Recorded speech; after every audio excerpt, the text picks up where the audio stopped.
Hi friends, welcome to our channel. இன்றைக்கி நாம் பார்க்க போகிறது வீட்டிலேயே ஈஸியாக எப்படி சாக்லேட் ஃபட்ஜ் செய்யலாம் அப்படிங்கிறது தான். வாங்க வீடியோக்குள்ளே போகலாம். இப்போ நான் எடுத்திருக்கிறது பார்த்தீங்கன்னா சாக்லேட் ஃபட்ஜுக்கு சாக்லேட் குக்கிங் பார் சாக்லேட்னு விற்கும் மார்க்கெட்டில். அது வாங்கியிருக்கேன் 400 கிராமு. முந்திரி வந்து அரை கப்பு, வெண்ணெய் வந்து 2 டேபிள் ஸ்பூன் எடுத்திருக்கேன். கண்டென்ஸ் மில்க் வந்து 1 டின்னு, திராட்சை அரை கப்பு, இது வந்து ஹேசல்நட்டு, கொஞ்சம் பிஸ்தா ரெண்டும் போட்டிருக்கேன் 1/4 கப்பு.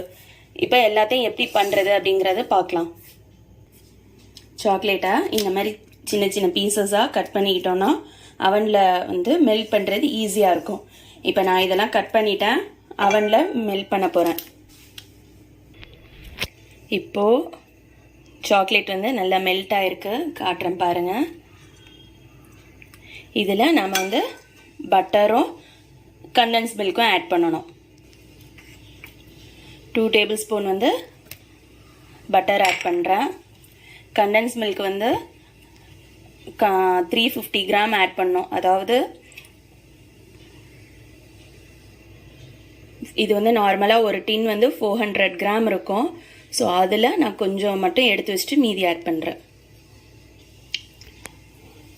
லைட்டாக ஒரு மிக்ஸ் கொடுத்துக்கலாம். அவனில் வைக்க முன்னாடி வெளியிலே நம்ம வச்சு கொஞ்சம் மிக்ஸ் பண்ணிவிட்டு அதுக்கப்புறம் நம்ம வந்து அவனில் வைக்கலாம். நட்ஸை வந்து லைட்டாக அவனில் ரோஸ்ட் பண்ணி எடுத்துக்கலாம். 2 நட்ஸையுமே ரோஸ்ட் பண்ண நட்ஸை லைட்டாக க்ரஷ் பண்ணிக்கலாம். ஒரு ஷீட்டில் போட்டு பண்ணிவிட்டு நம்ம அதில் கொட்டி கலந்துட வேண்டியதுதான். இப்போ பாருங்கள், நான் இது வந்து அவனில் வைக்கவே இல்லை. ஏற்கனவே நம்ம வந்து சாக்லேட் பார் வந்து மெல்ட் பண்ணோம் இல்லையா, அதோடு தான் இருக்குது. அதில் வந்து நான் வந்து கண்டென்ஸ் மில்க்கும் பட்டரும் மட்டும்தான் ஆட் பண்ணேன். அதே வந்து என்ன ஆயிடுச்சுன்னா வெளியில் இருக்கும்போதே அது வந்து கொஞ்சம் கொஞ்சமாக இறுக ஆரம்பிச்சிருச்சு. இப்போது நான் இதை நட்ஸை மட்டும் க்ரஷ் பண்ணிவிட்டு அதில் மிக்ஸ் பண்ண போகிறேன். இப்போது நட்ஸ் எல்லாம் ஓரளவு சின்ன சின்ன பீஸாக கட் பண்ணியிருக்கேன். இதோட திராட்சையும் சேர்த்து திராட்சையும் இதையும் ஒன்றா அதில் போட போகிறோம்.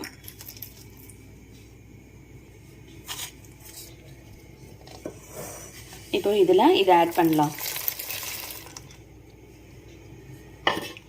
ஆட் பண்ணிவிட்டு மிக்ஸ் பண்ணி ஃபுல்லாக நான் காட்டுறேன் உங்களுக்கு. அவனில் வச்சு 1 மினிட் எடுத்ததுக்கப்புறம் இந்த மாதிரி இருக்கும் கெட்டியாக. இதை இப்போ நம்ம வேறு ஒரு இதுக்கு மாற்றிட்டு ஒரு 4லேருந்து 5 மணி நேரம் ஃப்ரிட்ஜ்லேயோ இல்லை வெளியிலையோ செட் பண்ணணும். மேக்ஸிமம் ஃப்ரிட்ஜில் வச்சோம்னாக்கா சீக்கிரம் செட் ஆகிடும். இப்போது இந்த மோல்டில் லைட்டாக வந்து ஆயில் க்ரீஸ் பண்ணணும். ஆயில் க்ரீஸ் பண்ணிவிட்டு இந்த இதை வந்து சாக்லேட் ஃபட்ஜை வந்து அதில் நம்ம ட்ரான்ஸ்ஃபர் பண்ண போகிறோம். லைட்டாக ஆயில் ஊற்றுக்கிறேன்.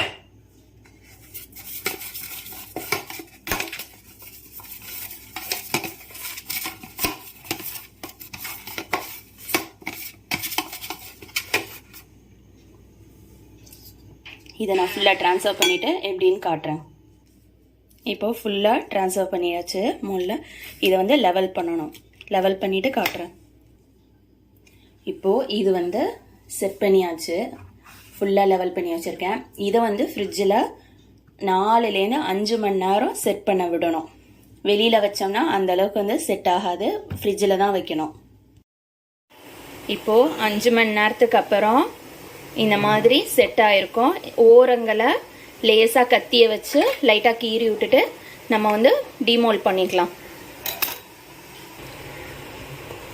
இந்த மாதிரி கத்தியை வச்சு ஓரங்களை லைட்டாக கீறி விடணும். கீறி விட்டுட்டு நம்ம டிமோல்ட் பண்ண வேண்டியது தான். இப்போது நான் பண்ணிவிட்டு உங்களுக்கு காட்டுறேன் எப்படி வந்ததுன்னு. இப்போது எடுத்துட்டேன். இந்த மாதிரி தான் இருக்கும். இப்போ இதை வந்து நாம் பீஸ் போட்டுக்கலாம். இப்போது கட் பண்ணியிருக்கேன். கட் பண்ணதுக்கப்புறம் எப்படி இருக்குங்கிறத காட்டுறேன் உங்களுக்கு. இந்த மாதிரி இருக்கும். நாம் செஞ்ச அந்த ஃபட்ஜு பீசஸ் போட்டுட்டேன். பீசஸ் போட்டதில் எனக்கு இந்த அளவுக்கு வந்திருக்குது. 350 கிராம் கண்டென்ஸ் மில்க்கும் 400 கிராம் சாக்லேட்டும் எடுத்தாக்கா 1 கிலோ அளவுக்கு நமக்கு கிடைக்கும். நீங்களும் இதே மாதிரி உங்கள் வீட்டில் செஞ்சு சுவையாக சாப்பிடுங்க. தேங்க்ஸ் ஃபார் வாட்சிங்.